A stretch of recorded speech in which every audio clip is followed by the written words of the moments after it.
G'day, Simon. Welcome to Landscape Photography World. How's your day been? Great. So far, thank you.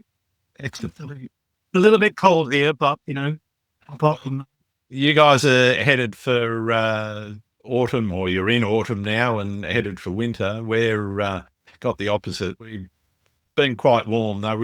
As I said, we had a cool change come through a little while ago, so it's not quite as hot and sticky as it was earlier today.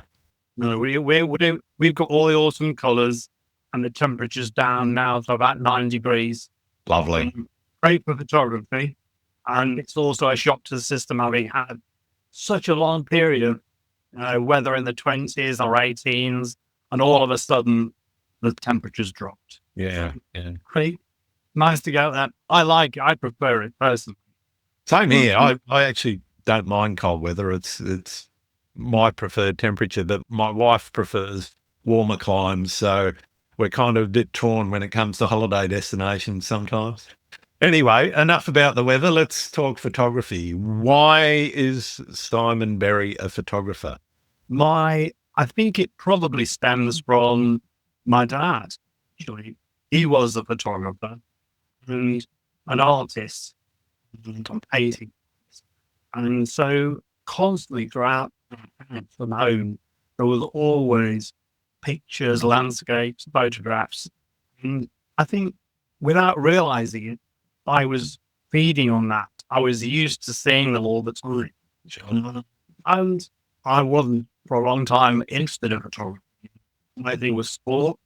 I wanted to be a golfer, played a lot of golf, and it was always get out there, do action, do this, do the other, and I didn't really have time for it. And gradually, I decided at some point, can't remember exactly why, but I started to try and do wildlife photography, Okay. and I really enjoyed it. And sadly, I thought I was actually quite good, but realized when I started looking at pictures on the internet how poor my photographs were. And whilst I stumbled through it for quite a long time, I decided that I would go and try to do landscape photography. Got to try, I've got to see. And so for quite a long time, I was just a complete failure at landscape photography. Okay. I carried the rucksack and my tripod everywhere, hardly ever taking a shot because I couldn't see the images that I'd seen projected around. And I didn't really understand how to see those images and then for to create things that I wanted to see. Mhm. It was very much, I stumbled around for a long time. And then after all my failure and disappointment, which is what it was, I have to say, I would come back and it was almost a source of joke in my family that they thought, I would come back having failed every time, which was actually, in my eyes, I wanted to achieve something or I was achieving it. So I thought, I'll be radical. I'll go back to film camera. So I bought myself a Hasselblad 503, the square format camera. We all go, and we were going on a holiday to the Isle of Harris. Nice. So my film camera, I took my digital camera as well, but I took my film.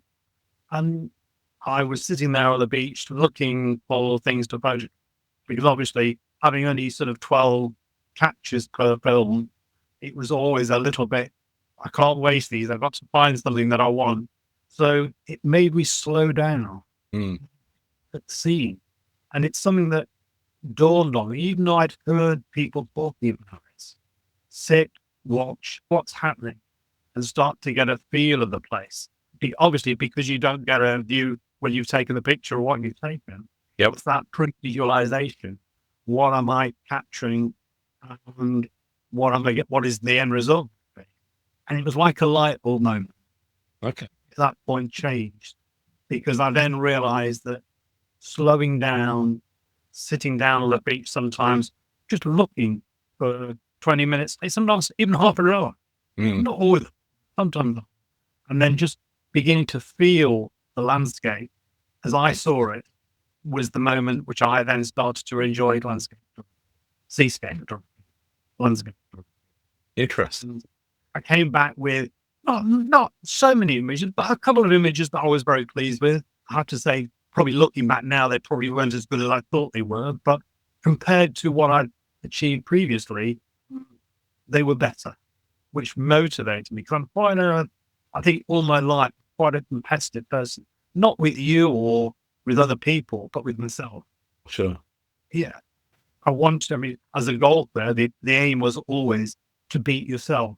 Yeah, absolutely. The people was irrelevant. It was my own pride that was at stake. And I think that sort of approach has been always it's a bit with everything that I do, actually. I play table tennis with my little girls. I used to have to beat them badly, but they would have to work hard to beat me. My wife was very different. She just sort of passed the ball backwards and forwards. But the girls always wanted to play me because if they got one past me, they succeeded. And it's that sort of approach that I used in photography. It's instinctive. It's not something I'm trying to do. It's just aware.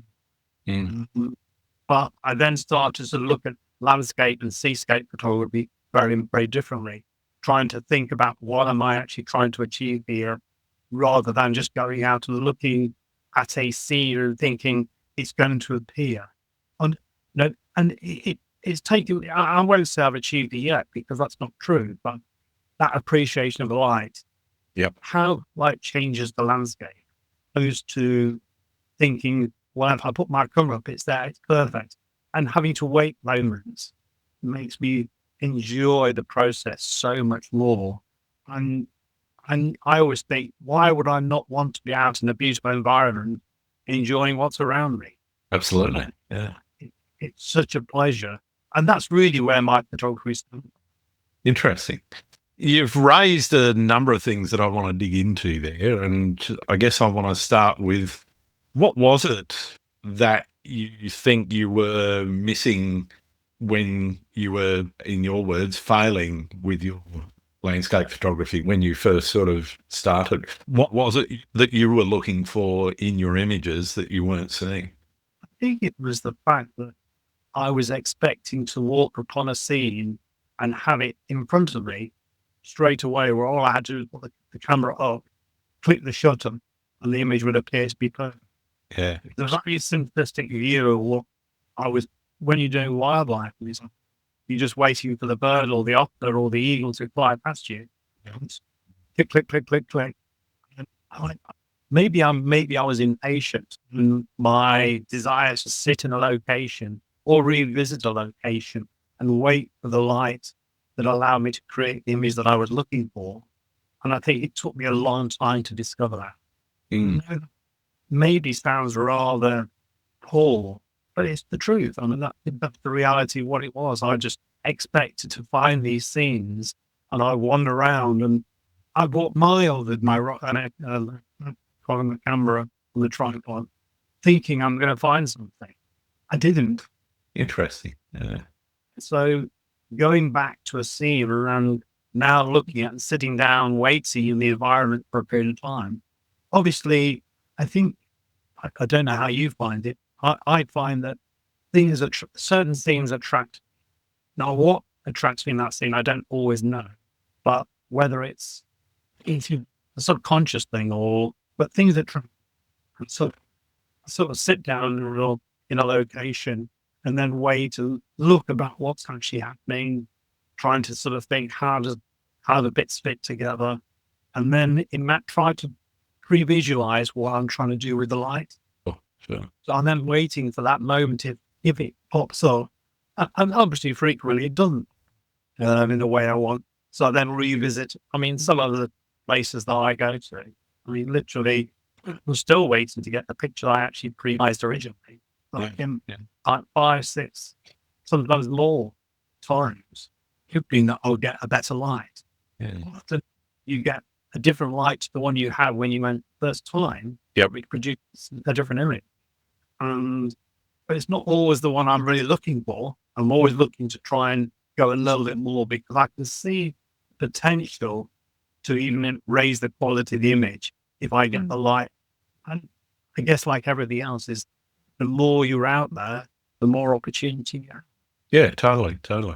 I think you've struck on a couple of things there that I want to dig into as well, and I'll put a pin into pre-visualization because that's always something that interests me, is when people are thinking about the image before they even go out. And let's get back to that. But I mean, you asked how I approach it, and it is quite similar in that the more the more times I go back to a location, the more things I see in that location. There are some places that I kind of know what to expect, particularly seascapes, and having done it now for as long as I have and kind of experienced all sorts of conditions and all sorts of light in different ways, I kind of have an idea what I'm going to photograph before I actually get there.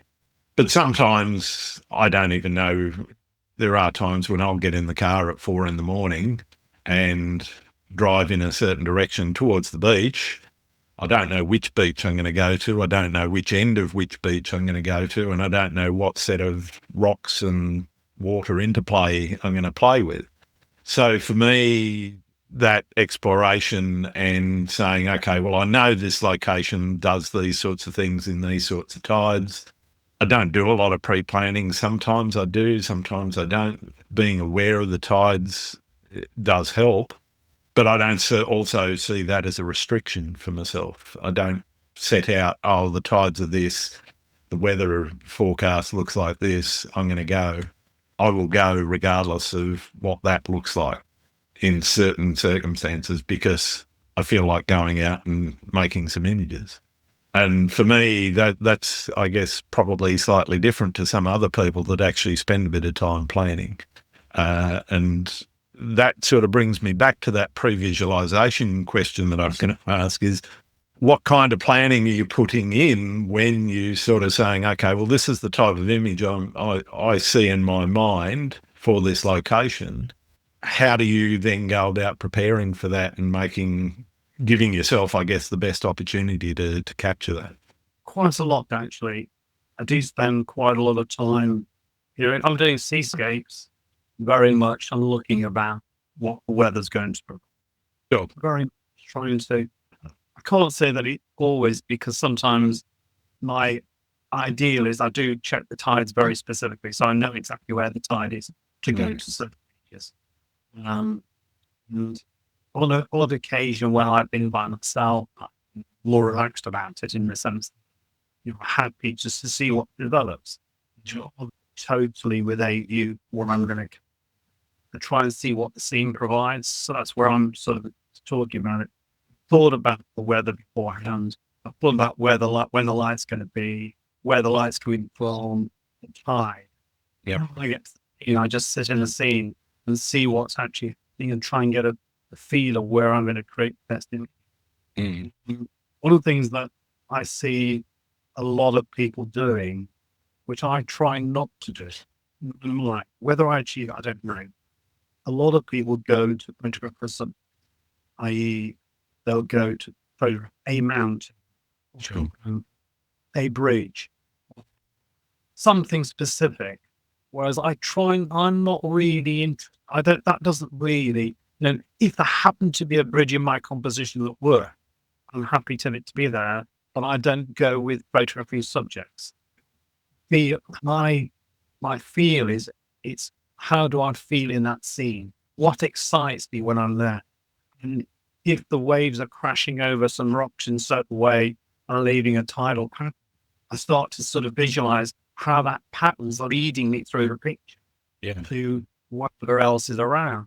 And then where is the light coming from? Now, obviously, I know where I want it coming from, but depending on how the cloud, it can always be just, you think you've got it exactly right to all the different apps that you get. But when you get there, in the reality of it, the beach can be slightly different at a different angle that you sort of easily thought of.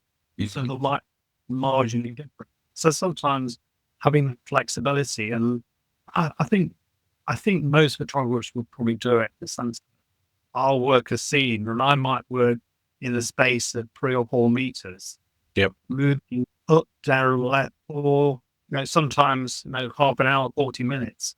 Just find the bit that I like that works for me. Yeah, the angle, the reflection, whatever it is that. There's no, I can't quantify exactly what that is. It's just the way I like the feel of the shot to be. Yeah. Sometimes take 2 or 3 images, and I've got the images straight away. It's how I actually maximized what's there. And I've seen, that change of perspective, going high, low, left and right, is amazing how much it can change. And one of the things that I see photographers I've taken out, they get very entrenched. They've got lead feet. Yep. The tripod goes down and that's it. Correct. And it's like, they're going to take, I was with a lady a while ago and she's lovely, really knowledgeable photographer, technically fine. But she put up a tripod down and I think she took something like 120 images in one issue. Because she was looking for movement and tide. So it was about timing. So maybe you'd take a bit more images than maybe a larger scene. Yeah, yeah. At no point was she prepared to move. I kept encouraging her and said, look, try it from this angle. And she'd go, yes, but she took quite a couple of days for me to encourage her to have that being. Once you've got 2 or 3, make a few adjustments, see what you've got. And that's the beauty of digital now. Absolutely. You can look and have a little, I mean, you get a bit of an idea on the back that you can write and work it around. But if you go back to the computer screen and you've got 120 images or whatever it be, of the same effective frame, yeah. And it wasn't right. You waste. Whereas if you just move a little bit, yeah. So I have to be honest and say sometimes the image that I went for and then the image that I like wasn't the one I went for. A little bit of experimentation. And most of the time I think I'm pretty good at gauging what I want on the camera and all my pre-visualization.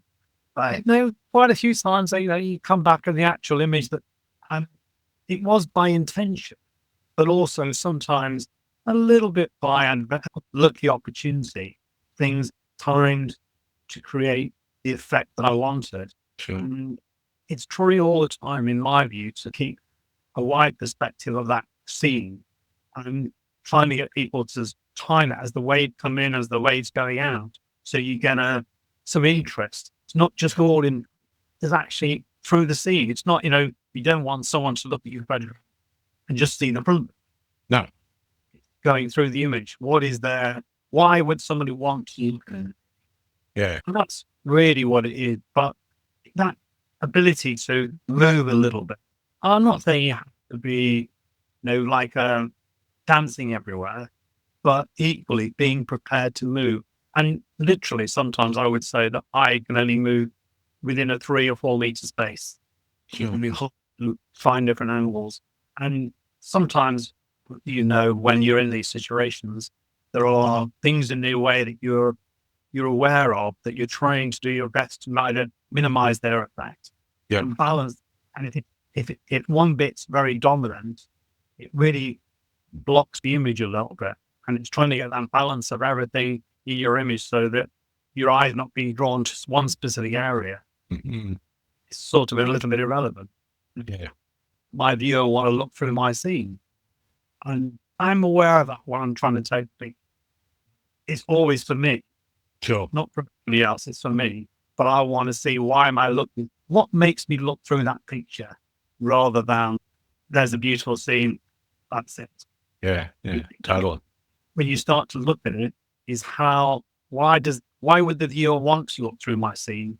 Because you know what it's like. You get there and see your eyes are fabulous. Cameras just don't record what you see in the way you see. Yeah, they're getting good, but they're still not there in terms of dynamic range. They're still not there in terms of color. They're just better.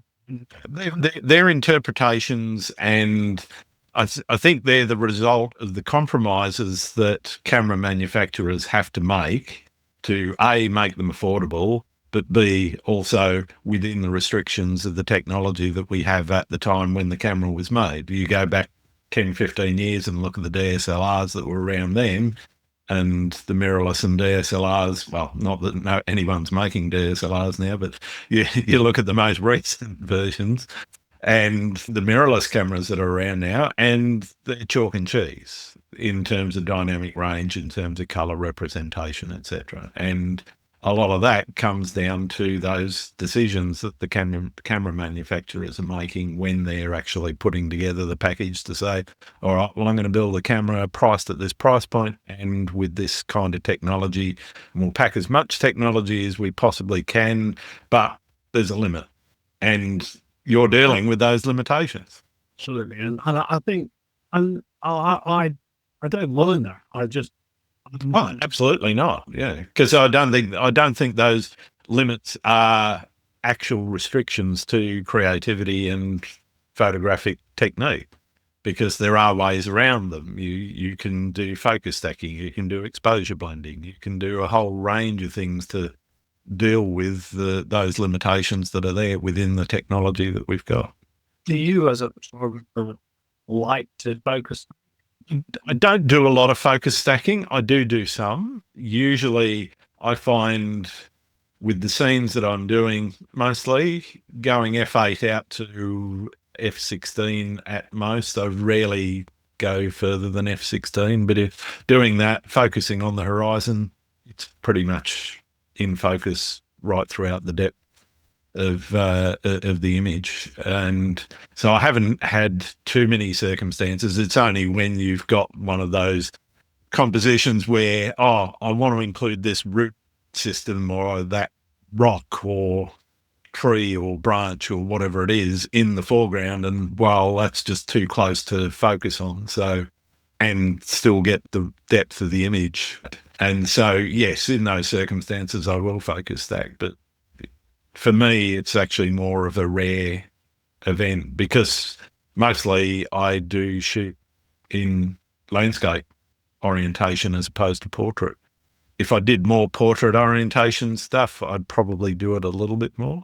I do exposure blending simply because when I go to the beach and it's the sun's starting to pop up and the dynamic range and the black rocks that I'm looking at facing away from the sun, that dynamic range, I don't think even with my eyes I struggle to get the dynamic range. I can see details if I focus on them, but then I'm a bit blinded by the sun. If I focus on the sun, and then the details disappear. So I try to manage that largely with a bit of exposure blending, but that's probably the technique that I use more than anything else, though I've been doing a lot less of that recently. And there's a number of reasons behind that, but one of them is actually the ability for the editing software to deal with dynamic range. Now, I don't know if you've used Photoshop's adaptive color profile, but I found it for certain things a revelation in terms of dealing with dynamic range issues in your image. As long as you're not too far out of bounds and your highlights are blown and your shadows are just ink, it will deal with it and give you an image that, yes, I'm not saying you push that button, everything is wonderful. It's not like that. But it does things better than it used to ever be able to deal with. And it gives you the ability to do things that you couldn't do with a single frame that you can now. Well, I personally, I make a living off by being a wedding.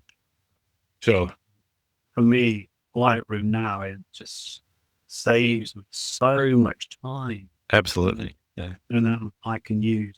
And whilst I hope that most of my images are pretty close to being what I want them to be as the camera, those tools now speed my editing process up now so much.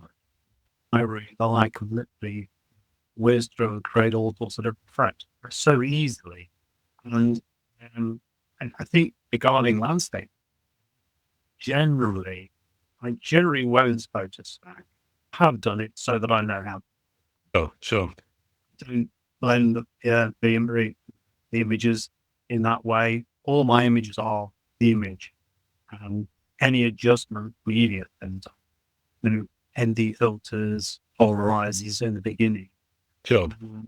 And then when I look at the image later, it's trying to see where and how my visualization of what I was trying to achieve is translated into something that allows the viewer, as I've said before, to go through my image and create that interest, which isn't always, it's not always possible to do in one frame without a little bit of adjustment of dodging, if you like, dodging and burning as it was. Yeah. Create that. So you're taking the viewer to where you want them to be. Mm-hmm. So that's the way I tend to. Yeah.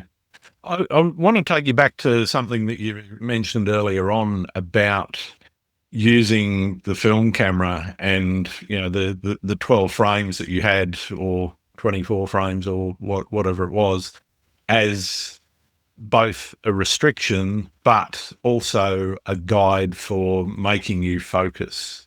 And when I say focus, I don't mean focusing the lens. I mean focus on the image that you're trying to create. I'm really interested in how that process how you went through that in your mind and said, okay, well, here's exactly how I'm going to deal with that issue. And is it something that you've continued to do? And are there other restrictions that you put in place, like, say, going out with one lens and it's a 50 mil or an 85 mil or something like that, which is a little bit non-landscapey? I very much think that it is exactly what it taught, is that waiting, I know it's a phrase that people use, but trying to wait for what I consider to be the decisive moment, Sure. making the photograph count. There were days when maybe, when I first I was on occasion trying to create something when something wasn't really going to work. Mm-hmm. What can I bring out of it? The conditions weren't ideal, so it was trying to see how creative I could be. But also, that's really where it made me slow down, think about what I'm trying to create, and then trying to capture the best that I could within that moment. Now, the scene that I'm going, one of the very first scenes that worked really well for me, it was a sunrise. Mm-hmm. Quite a muted sunrise. It wasn't startling, it wasn't, but the tide had gone out and it had left a very soft sheer wall from the beach. And if you were in a certain position, you didn't see it. But as you moved on the beach, you could see this gentle curvature around. Nice. And just the ripples on the sand. And it was very smooth. It was very minimalist, if you like, which against what I would have done previously, because I would have fallen into the camp that I would have gone to a thing. Yeah. My photography changed where I suddenly stopped thinking about a thing, and thinking more about how the light affects the scene. Yeah. Like shape in the sand going to the sunrise, took the picture, and obviously I had to wait then for it until I got home and it developed and whatever to see it. But when it came back to me, although frankly, to be honest with you, I did have a slight idea, because whilst I did take it on my film, I did also take it with my digital. Sure. I did have a slight heads up of where I was going to be. It was more the anticipation whether I'd managed to get the exposure correct with the film camera, and it worked out well. It was, and even I showed people now the image, and not everybody likes it. I think some people probably don't like it. But for me, it has an importance because it was the point of where I felt my photography.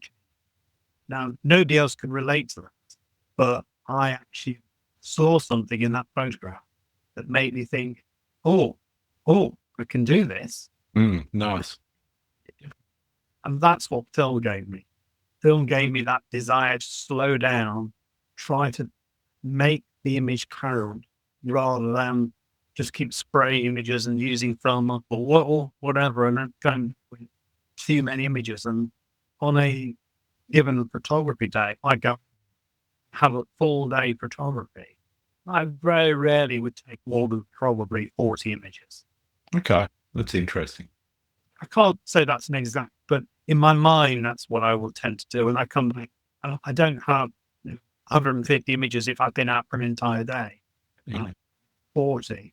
because I'm trying to maximize that. And that one of the things that I'll say this because this was really important to me when I was bathing and going out regularly, which I still do regularly now, but failed at a greater rate at that early stage. Yeah. I never clicked the shutter because I couldn't find the scene. Right. Because I do know once I've got into a scene, even if I've not got it right exactly, is I do tell myself to click the shutter.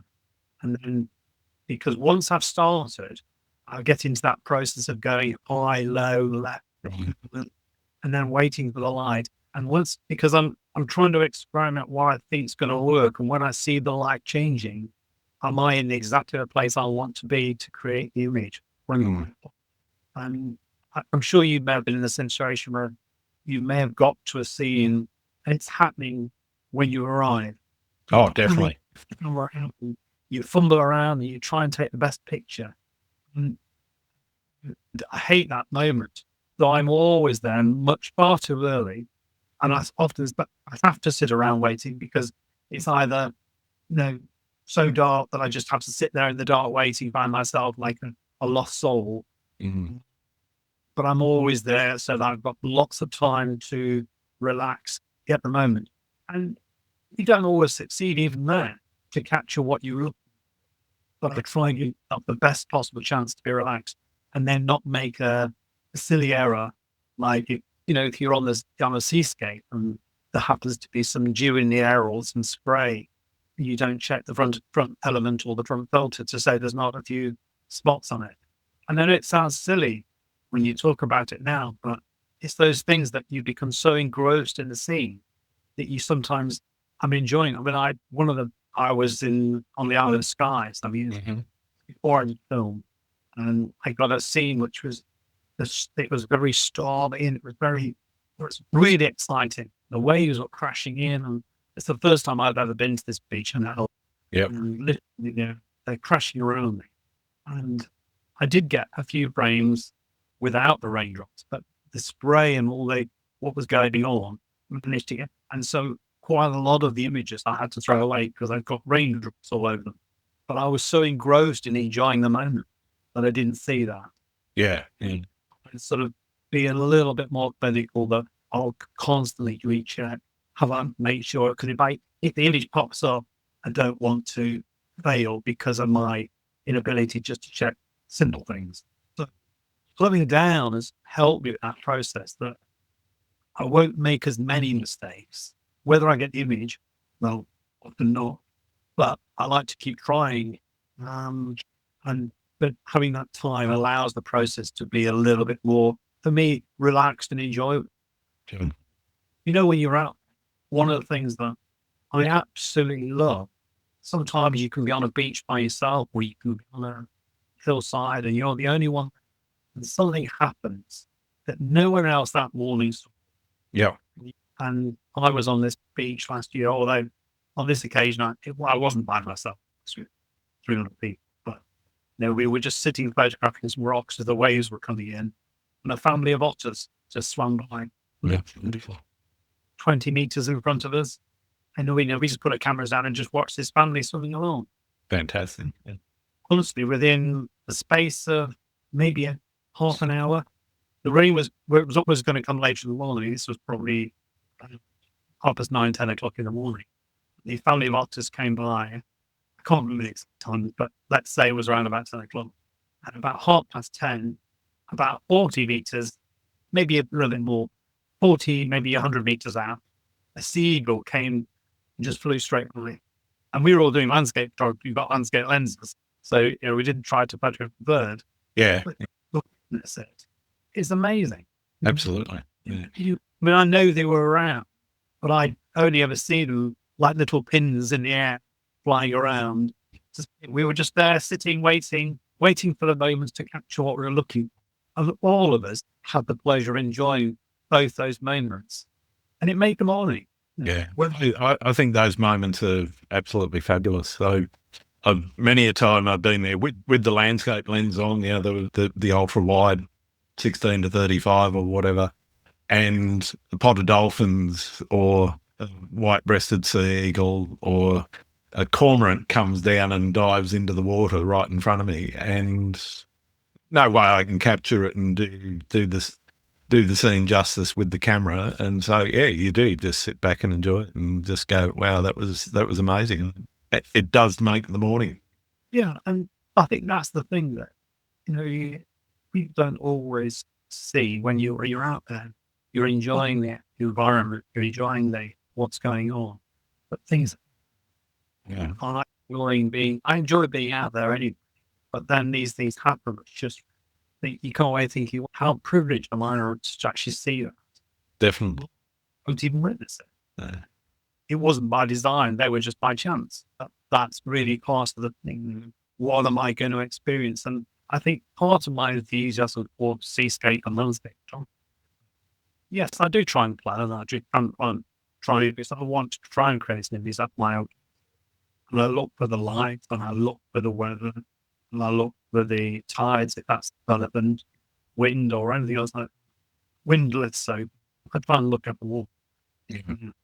But then my enthusiasm to go out it's about the enthusiasm to go out into the landscape and see what it's going to give me that day. Yeah, definitely. I genuinely love it to bits. And you just think, how lucky are we that we're here? And not everybody would get those opportunities, but I'm lucky enough to go out into these environments and experience it. And you come back so much the better for it. I always become a normal human being. Absolutely. You mentioned the desire to photograph for yourself, and I think a lot of the landscape photographers have that ethos behind them. I'm interested, though, in what you hope people looking at your images would feel or take away from seeing them. One of the things in my mind, what I want to do is create a scene which reflected the reality of what was happening. Mm-hmm. The drama and the energy that sometimes, I am quite passionate about seascapes. I love seascapes. Whilst it's not always the drama that you go out on a day and it happens to be still and the waves are very on, and what else, what patterns and what shapes can I then create? Sorry, not that I can create, that I can visualize to create an image. I get what you mean. So I try and maximize what is there on the day. But I think it's really that I want the person almost, as much as I'm able to through a photograph, let that person experience the excitement that I had when I was there. Nice. Yeah. I can create that feel, that energy by being in the scene. I'm sort of thinking if someone came and stood next to me, they would have felt how I felt on that morning. So it's really trying to sort of, I suppose that's my ultimate goal now, whether I fail at that or but that's how I see it. Mm-hmm.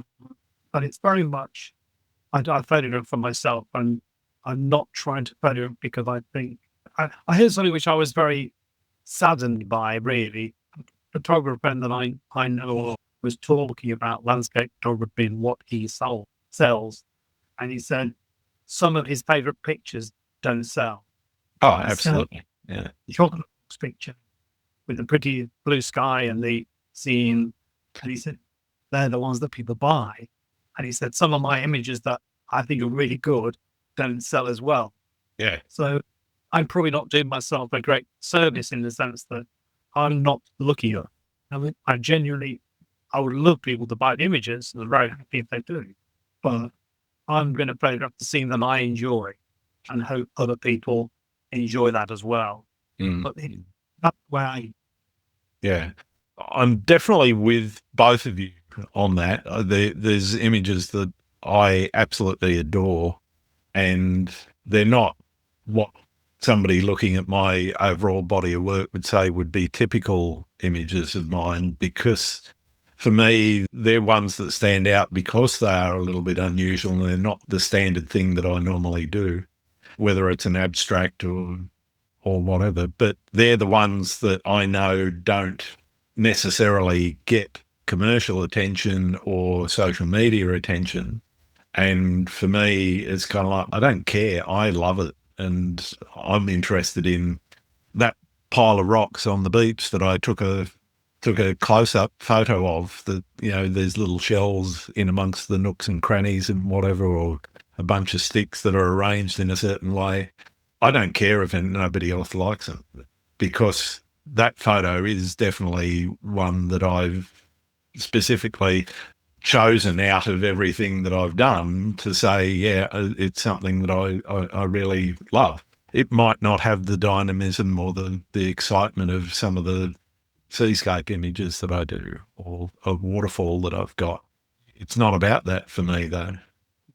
Well, I'm a little bit the same. I when I go to do landscape, seascape photography, I almost want the person to be immersed in the photo. Not do as much is the much larger scene, whereby, when you're stopping on top of a mountain, there is huge. And mainly because I find that still, again, a little quite hard to try and think, how do I feel as a viewer that I'm in that scene? What is interesting me? Now, I've got some that I really enjoy. Sort of, I say motivates me. I certainly find their work generally great, and I like it, and I think they thought about it, they've done it.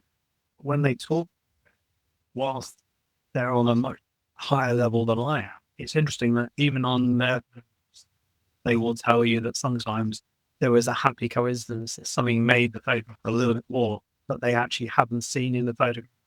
Sure. They've seen it great, but there were other elements that actually contributed to make it a better image than they probably had seen at the time. Mm-hmm. Great that they're prepared to say that.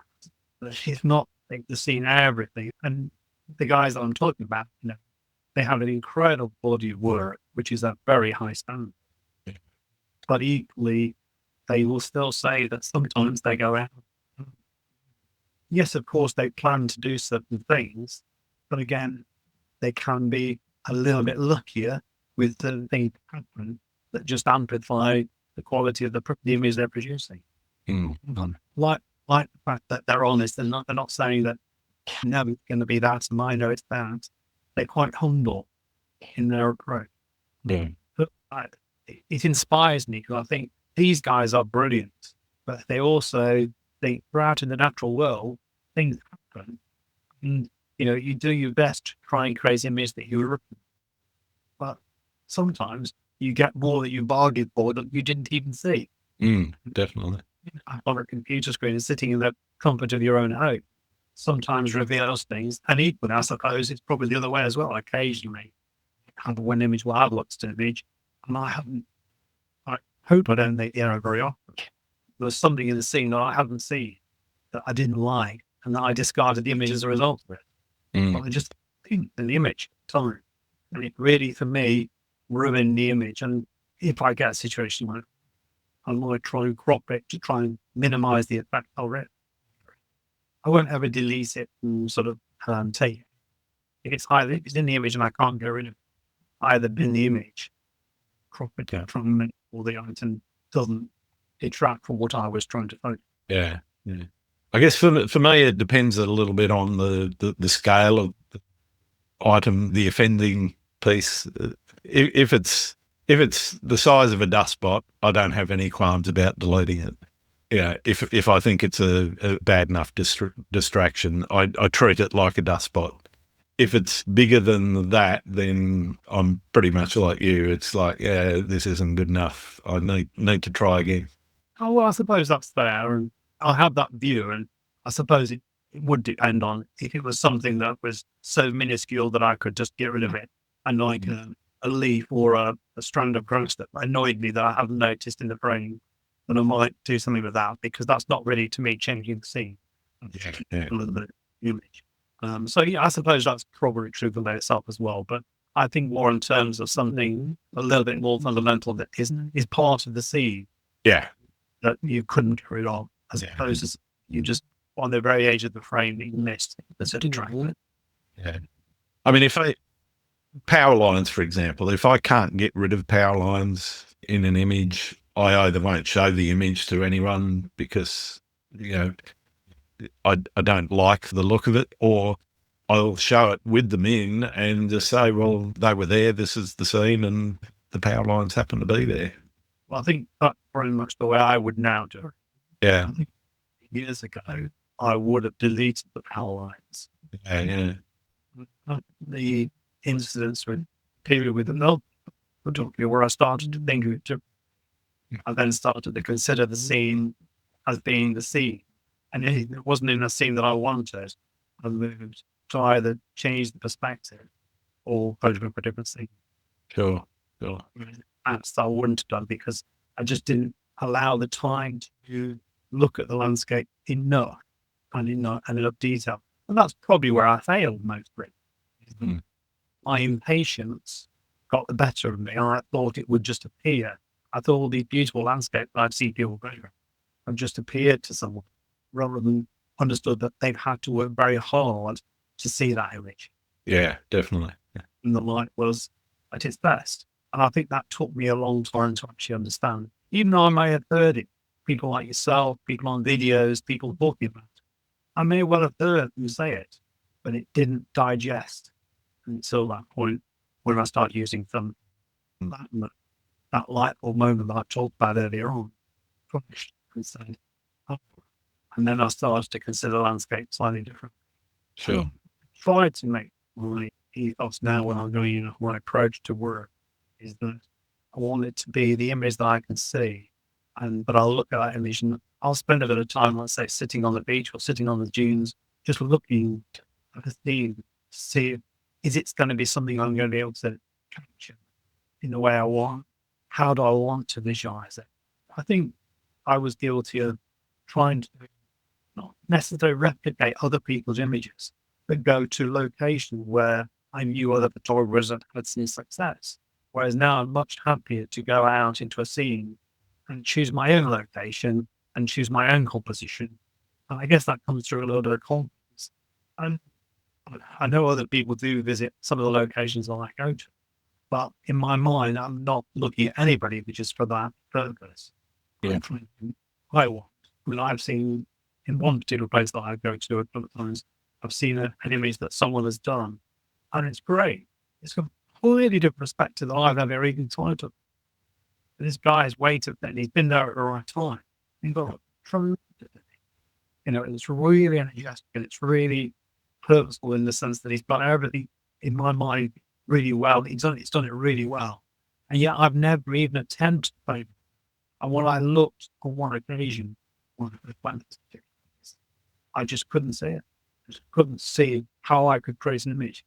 I mean, one of the things that I've started to look at recently is there's a guy that does a lot of woodland. Yep. I just looked at his work, what the completed work, and thought they were great. Well, I walked into a woodland and it's just, I don't know where to start. It's the same thing a little bit. My possible impatience is that it takes, he's seen, and even though there is a chaos in it, there's a chaos, but he somehow creates a patterns out of that chaos. Yeah. I so respect that he does that. That's his thing. He doesn't photograph anything other than woodlands. Brilliant. And he keeps revisiting, getting light and all sorts of different things in these different situations and shows you the photographs in at different times of the year and how some work and some don't. And he's trying to capture the similar image in different situations and talk to you why he thinks one works best than that. But when you see the work, his finished work, it's brilliant. Yeah. I look at it and I just think, where do you start with that? I'm much the same. I really admire some of the woodland photographers in the UK and also here that are able to see those sorts of things.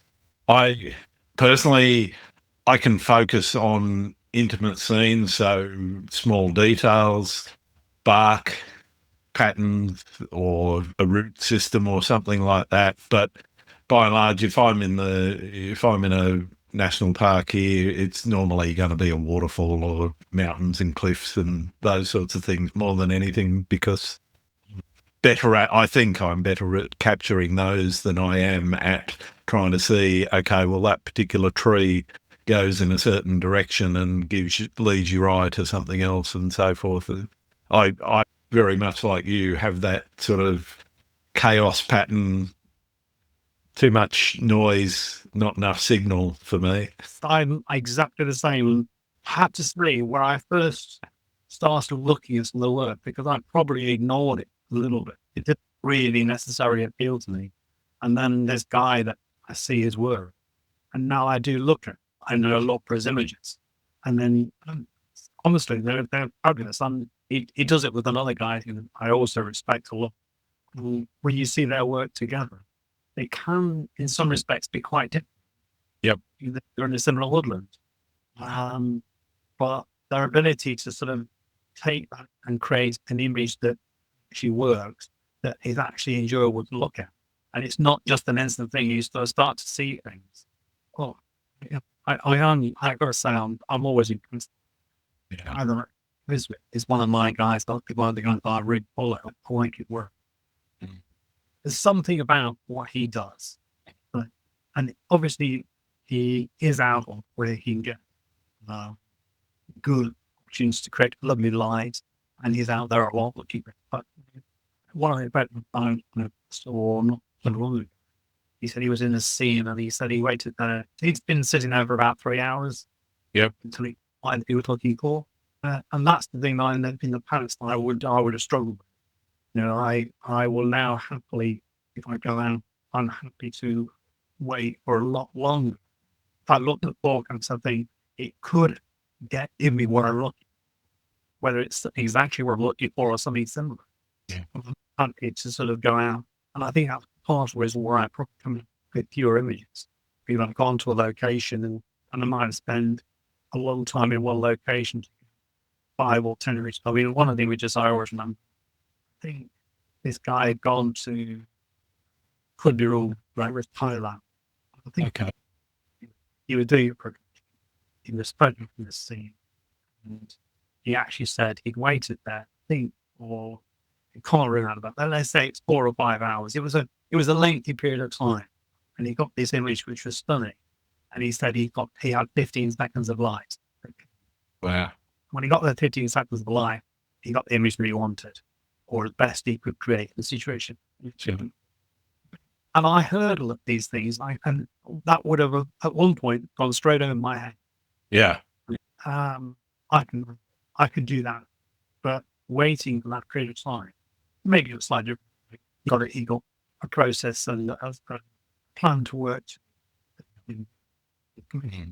Maybe it was slightly different, but equally, that patience to wait for that time took me a long time to begin to get. I mean, I won't say I'm there yet.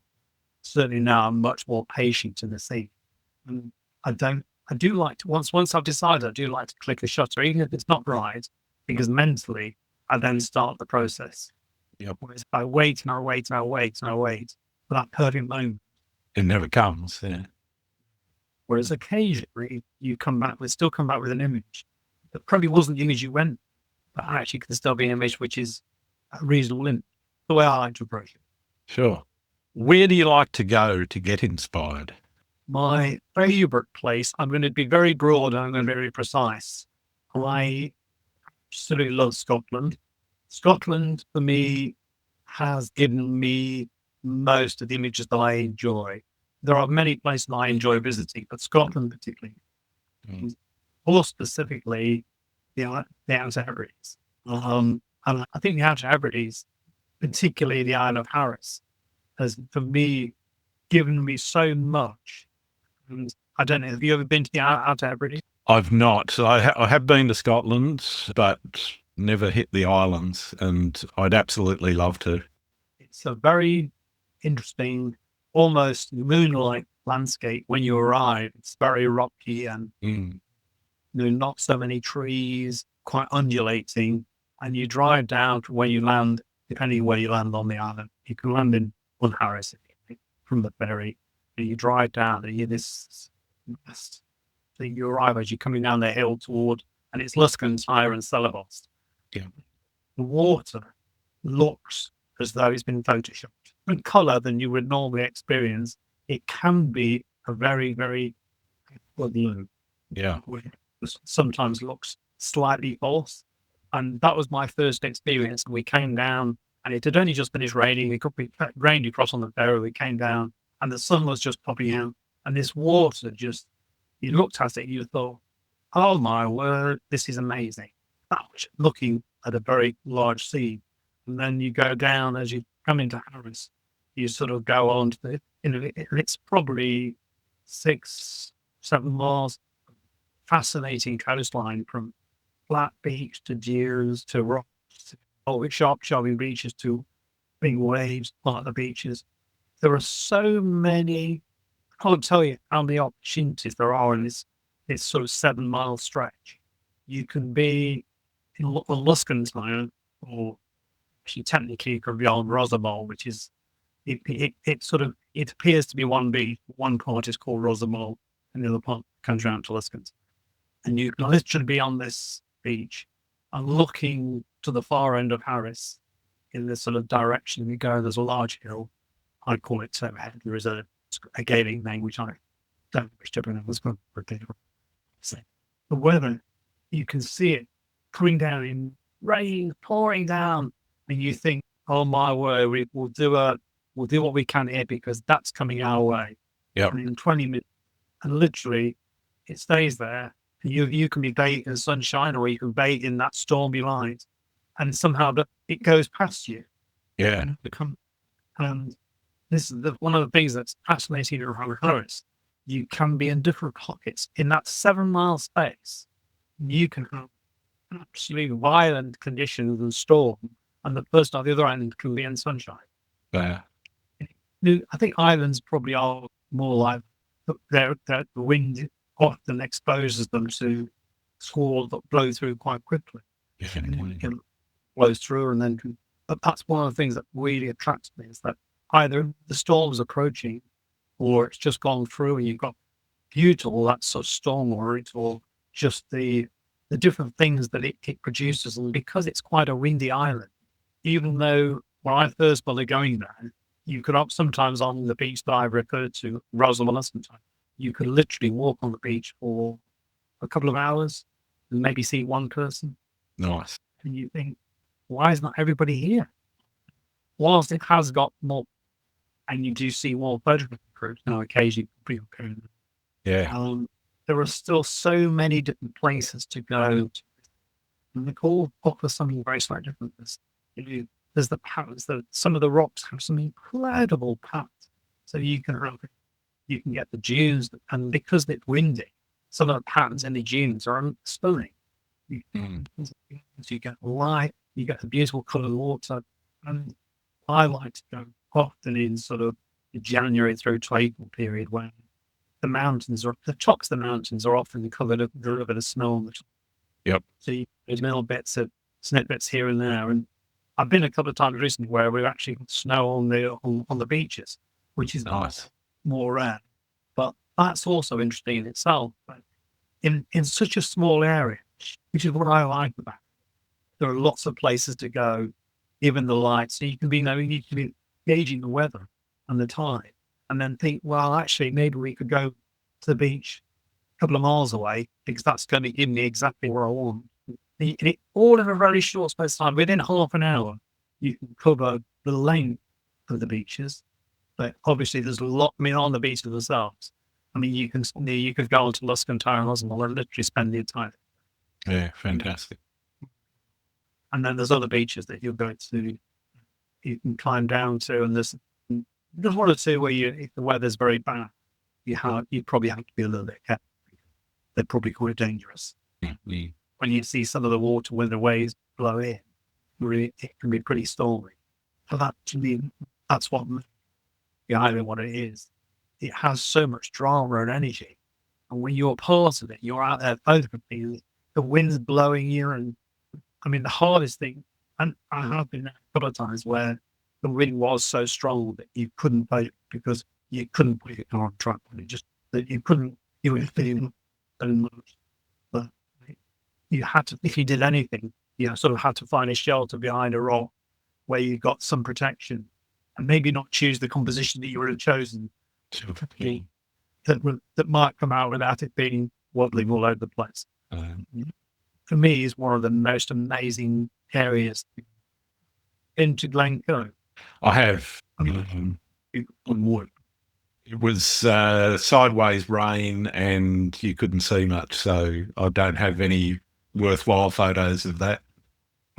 So, nearly a time I've done exactly the same thing, and I've been huddled under my brolly, and I've had my waterproofs on, and I've sat there and waited for a lot length of time, freezing. You know, when you in the middle of winter, when it's 2 degrees or 1 degree or minus something. Yeah, well, I've got to say there is something that is so enjoyable. I mean, obviously Glencoe is such a well photographed area. Yeah. There's a place that you can go and not see it at all. Yeah, absolutely. Like lots of places. I don't know if there's quite a common one where there's in the book of Hetty Moore, the waterfall that's photographed almost universally everybody, and it's very picturesque. And so often you would probably struggle to be alone there. A lot of places you can go, but that's part of the fun for me. Yeah, definitely. If it's been water, there's streams that didn't. Well, last time I went, there wasn't a stream there, and the rocks they've got a very interesting coloured. Yeah. But they've got this sort of brown as well. That's when you sometimes look back at it looks slightly false. Colour rock. You know, I mean, I've seen. Well, obviously, it's a nice little valley that you drive through.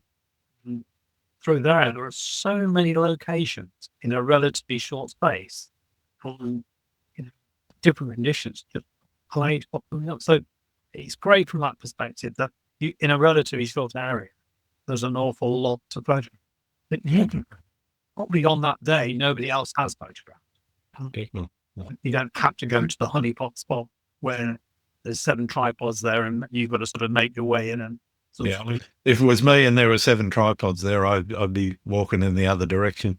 A little bit. I mean, I one shoot, which is a very odd shoot, and I didn't produce a photograph of any known. Have you ever heard of Banbreakers? Yes, I've never shot it, but I know kind of where it is. I go to the area quite a bit. Well, I happened to be there on this day, minding my business. I put my camera with my wife with the dog. She was walking on the beach, and I was just hoping to get a little bit of light that I was expecting. And these guys came up and said, "Oh, do you mind?" I said, "Well, on my beach, you can do what you want. It's not a problem."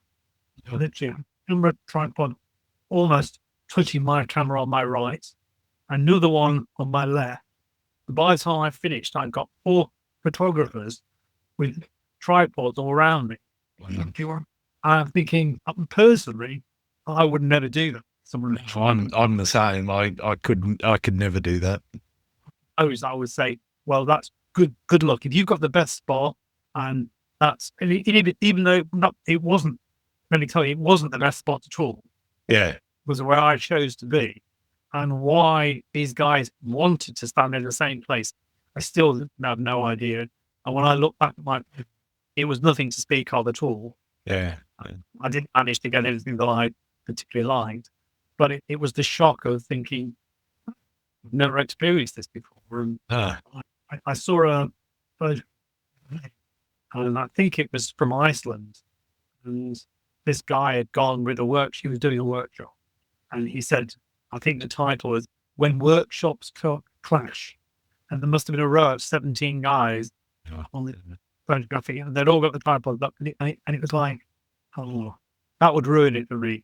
Yeah, I mean, I've been to a few Insta meets where it's a little bit like that, but I go into those expecting that because everyone's wanting to get the shot, whatever.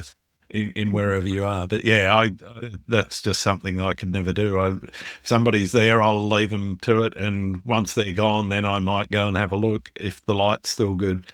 Otherwise, I might come back another time. A chat, just oh, absolutely, yeah. But I won't set up beside them and cross tripod legs. That's a bit beyond par.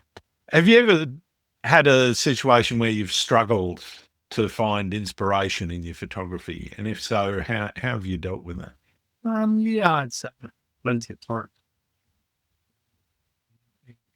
In terms of certainly going back to what we said all through the morning, I think my impatience to imagine a scene or expect a scene to appear to me was where I struggled.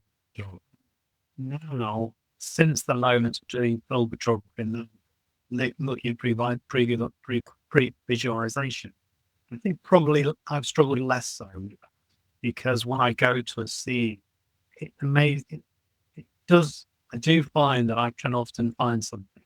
Now, whether I go back home and I look at that image and find it's really the image that I really wanted, but I can find enough interest to photograph in a lot of areas that might, on one level, appear to not be giving you much. If you just looked at the scene, they might appear a bit bland. And one of the things I've been doing a little more recently, I haven't really used any of the images because I've not found that they're something I want to sort of promote, but trying to produce more intimate scenes where color and shape and form or the picture rather than any, and just have the interplay of light comes through the leaves. And then now against the autumn, I was just walking through woodland and they've got all this, it was a beech tree actually, they've just gone yellow. And it got lots of little leaves and they were just in a very nice shape. And as I walked through the wood, the light playing through them, just playing on the leaves, made me look at the picture. So it was just literally, I feel that the frame was full, just that picture.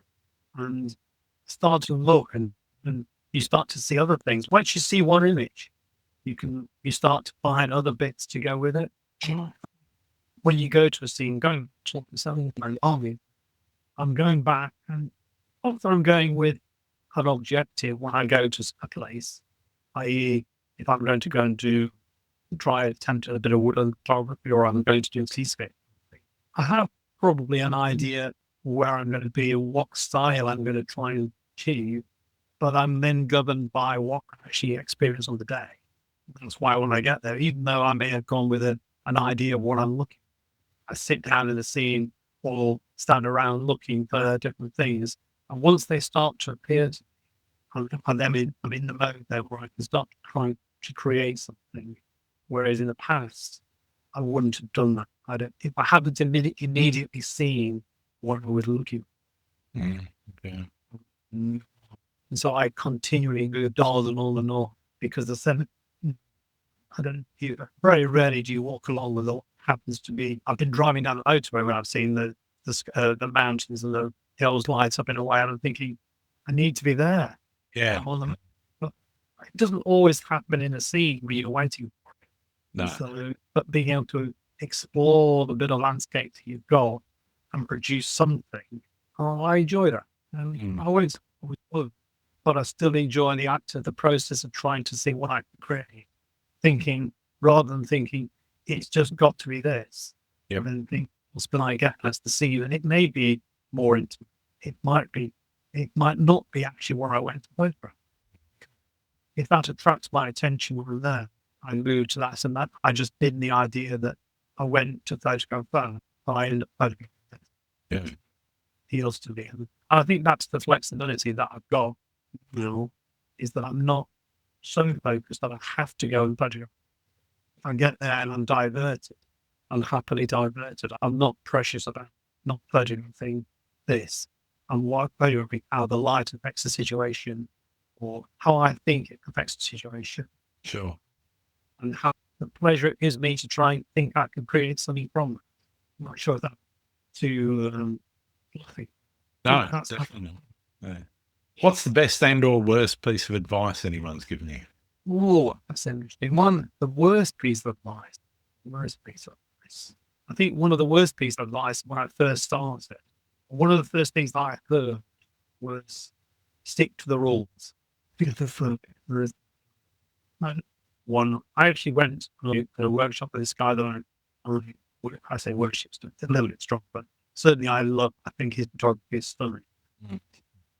Albeit I was in this mode prior to this, but he said one of the things that we were all sitting down having and he said, just remember, one of the rules are there are no rules. That's it. I've not heard many people say that. I took that a little keyboard. Well, I've seen, do you know a photographer called Michael Kenner? I don't. Well, he was an English photographer that has photographed, and in the UK, he used to. I think he only films our photographs on a Hasselblad, 6x6, Right. and then does a lot of editing, creates a sort of often what I would say is a surreal image. Mm-hmm. That's his thing, and so he photographed the big cooling towers of chimneys of the smoke, and then he went to Hokkaido, and he's done a lot of photographs in Hokkaido, the snow and just a lone tree or a bendy tree or things like that, and fishing nets and things like that, and things that are all just slightly photographic, but sometimes they can be a little bit abstract. Yep. But and it's all black and white. I don't think I've seen any be corrected on. A lot of it is black and white, if not all. And maybe there is some colour, but I just don't remember. Again, it was going back because I was looking at photography when this happened, where I was going to the film, thinking, and I must have been Googling something regarding the Hasselblad film camera, and of course, it connected to this, and I suddenly found, and his work is stunning, how it's fabulous. It might not appeal to everyone, but I liked it. I liked the fact that he was thinking about, and I suppose that's probably, without me realizing, that's where I started to realize that he was trying to pre-visualize what he was going to get. Sure. Because doing long exposure with a blunder rather than taking a 100th of a second or 6th of a second image in 2 or 3 minutes or whatever, and then creating the effect of all the. I think he was different, and he's still photographing now, but his work was quite an inspiration in terms of what are you trying to create, not this. And I think it's where things come to me. I think the worst piece that Bias said was probably stick to the rules. Class was the wrong. Absolutely. I think that's great advice, saying there are no rules, because there aren't. You're in control of what you do and what you choose to include or exclude from your images and how you edit them, etc. And I think that lack of rules is what makes the creative process so interesting. And it's one of the things that fascinates me about people that can take a photo of a messed up phone box where it's got graffiti and everything all over it. I'm not going to see that kind of thing because I see it in town every so often. I'll just walk past it. But I really admire the ability of somebody else to get in close and get a shot of that sort of thing, because it's something that I know I'm never going to be able to really do justice to it. And it is amazing just watching other people's creative processes and understanding that there are no rules. Where do you see photography's place in society? Oh, that's a deep question. Where on second thoughts? Right. Because I like that photography records things as they are. So it gives place and time and as it was. I like the fact that photography can be used as a process of expression so that people prove their creativity. So if you're creative, you can create something which isn't necessarily an image you can see, but it's an effect. Yep. Allow you to sort of delve into a world which is more in the surreal world, if you like. And now, as a wedding, brought in one of the things that I love, because they want to capture their space, they want to remember how worse their days are. But also, one of the things that I think try to tell people all the time, try and tell my daughters are really good at, just curb your images on the screen. Print. Absolutely. Because you will value that. At some point, you will value it. I said, if you look at, you scroll through a screen, you don't, but you will value the print. Because he was the film, like takes the film, and we have catalogs of family photos. And people, we do something, but slowly that thing can remember. And if we didn't have those prints, there would be nothing. And those people that have those memories have gone, the moment's gone. Whereas we actually present. I think that's one of the things I like. There are lots of different, there are so many now. I've come across so many different styles. Mhm. I forget the name. There's a name where something I never know. This guy who goes around a tree and walks around the entire tree and photos the tree and then puts images together. Or it goes around the subject and then puts it together and creates a slightly fuzzy image. And then you get ICM photography, and then you get this photography. There seems, I don't know what it's like for you, but there seems to be quite a lot of people wanting to get back into filming. Definitely, yeah. I think it's just an exciting medium where people can do so many different things. It can appeal to so many different places. So I think it's really important. A lot of people said to me when phones came in, was that going to kill my wedding? I always think, well, not really. No. But I also, as much as the image on a phone can look quite impressive straight out of the bat because it has all the different things that it does to your image. Sometimes we have to sort of do that through editing on a camera. But there is no, the difference between a picture taken with a camera and something that is taken by phone, it's just worlds apart. I think they have the place. Oh, definitely. Yeah. But I think one of the things that I find very strange as a wedding is that people are constantly taking pictures of the in the picture. They struggle with the fact they're not in control. They take 10 pictures of themselves on their iPhone. They can be very self-conscious. Yet when they're taking 10 images that they then edit, and they all these little software programs, I think probably one of the things that I find disturbing, and the bit of it's sad. I love people. I think everybody's buddy. I think everybody's in. Some are more interesting than others. And when I hear that people edit the photographs, they show you the photo, but I wouldn't know it's that person. I always think, oh really? Why would you do it? Why you great as you are? Why do you need that? And I've been to weddings where people have asked me to look orange, essentially. Okay. I would, I do, really? And they show me some photographs that they take, and that you wouldn't recognize. Yeah. And these were young, good-looking guys and girls, and they said to me that so many people in the group, quite a lot of girls that had worked on. They said quite a lot of the guys that had worked. Why would you think you need?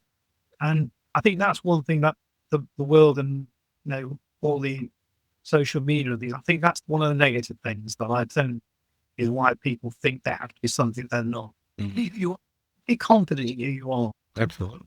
I like that people are just genuinely. They are themselves, and you don't have to sort of agree or disagree with everything.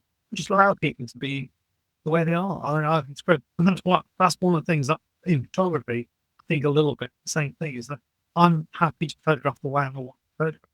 Yeah. Other people don't. I'm not trying to specifically do it to appeal. I'm very happy if they like it. If someone says thank you, I'm pleased they like it. But I'm not actually in my mind. I'm not doing. Yeah. Yeah. Well, we're going to have to wrap up shortly. I've only got a couple more questions for you. Are there any photographers out there that you think I need to be talking to on the podcast? There's a guy. The guy's name. Have you come across a guy called Martin McCall? Can't say I have yet. Nice photographer. There's another guy who locally in Derbyshire. Yes. I haven't seen his stuff. I might have, but there's a few Tin Smiths out there. A lot of woodland photography in that sort of style. Yeah. Nice. And then there's another guy. You may well have spoken to a guy called Andy Gray. Not yet, no. He is on the list, though. Both photographers, but a really nice photographer. And they're definitely well worth. Awesome. Thank you. I've only got one more question, and for many, it's the most important question I ask. Do you like pineapple on pizza? Well, I don't have it on pizza, actually. Okay. But if someone gave it to me, I'd be happy to eat it. Bit like me. I don't order it, but if it's there, it's not getting picked off. And that's in Italy, but everywhere else I wouldn't mind. All right. Well, thank you so much, Simon. It has been absolutely wonderful getting to know you a lot better. Where can people find your work? My website is Simon Berry. Too easy. An Instagram page which is Simon Berry Photography. There's a couple of places where people can start. I mean, I think I'm on Facebook as well. So there are a few places. Once you click in the name, you can usually find me quite easily. All right, brilliant. I'll make sure there's links in the show notes below. Thanks again, Simon. Thank you. Thanks very much indeed for taking the time to speak to me. Have you ever had a situation which has made you change the way you photograph? Leave a comment below. I'm really interested to hear what you've got to say. Thanks again for listening to Landscape Photography World. I hope you enjoyed the show, and keep listening because I'll be joined by some great guests in upcoming episodes. You can find my work and this podcast at grantswinburnphotography.com, along with prints and photography gear. I'm also on Vero, Photo, YouTube, Instagram, Facebook, and Blue Sky. Don't forget to like, comment, and subscribe because it really helps the podcast to be seen and heard. I'm Grant Swinburne. Hope to see you out shooting soon.